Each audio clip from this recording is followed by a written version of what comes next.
এই যে কাসেম রানুতুবির একটা কিতাব আছেন, নামটা জানি কি, মনুষ্য লেখছে যে নূরে মুজাসসাম হাবিবুল্লাহ হুজুর পাক সাল্লাল্লাহু আলাইহি ওয়াসাল্লামের পরে হাজারো নবী আসলে খতম নবীর কোনো সমস্যা নাই। নামটা জানি কিতাবটা, হ্যাঁ তাজুল্লাহ। এইটা আবার দিছে কাদিনীর দলিল।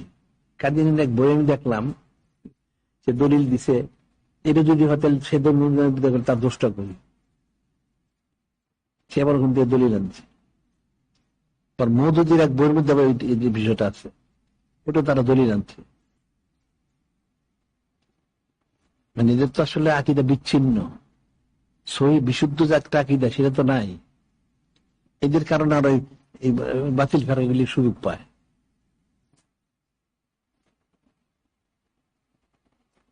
এই যে হযরত উম্মাতুল মুমিনিন আলাইহিন্নাস সম্পর্কে চুচরা করে, এদের জন্যই তো। এদের বই পুস্তক এলেমরে লেখছে, কোন তো সুযোগটা নেয়।